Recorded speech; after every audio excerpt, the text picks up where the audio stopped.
I'm Jackson Pierce, and last week I went to Reading, Connecticut on a Mark Twain research trip for the damn historical novel. I flew in Monday night, drove through some rush hour traffic, and then Tuesday morning I woke up and drove to the Mark Twain Library in Reading. The Mark Twain Library had all sorts of cool Mark Twain stuff that I basically nerdgasmed over, like old pictures and this cool urn and these books that actually belonged to Mark Twain that he donated to the library.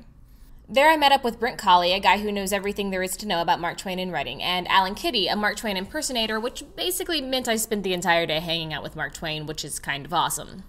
The first stop of the day was at Reading Elementary, where Twain/Alan talked to the kids and answered important questions like, "Are you Einstein?" and "Did you know Star Wars is a cartoon now?" From there, we went to the Reading Archives, where I nerded out some more over old tax records that showed how many horses and bicycles and fancy pieces of jewelry Mark Twain had, because that's kind of just what I do. Then we went to a house that used to belong to Albert Bigelow Paine, Mark Twain's biographer. It's now owned by a guy named Rob Lopes, who I think might be channeling the spirit of Mr. Rogers, because he was really nice and wore sweaters and offered us tea and scones when we came in. Rob had a house full of cool Mark Twain antiques, like these tiles and this relief, and a full-size portrait of himself in fencing gear, plus a lot of information on the property when Paine occupied it, which led to more nerding out on my part. We went on to Stormfield, the house where much of the damn historical novel takes place, and the house that Mark Twain died in. Stormfield is now owned and lived in by the DeSantis family, who are as nice and Mr. Rogers-like as Rob Lopes.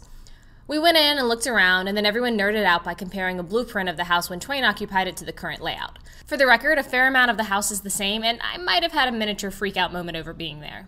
Then we went to the Reading Community Center, where we watched a documentary about Mark Twain's later years, and everyone ate a delicious cake celebrating Mark Twain's 175th birthday.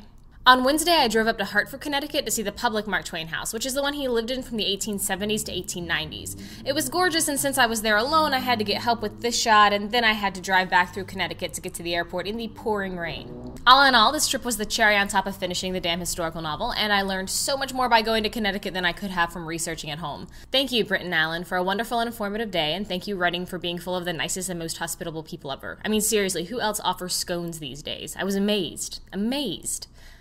Thanks for watching, and I'll see you guys tomorrow. A lot of indications of that being done in a number of places that I found.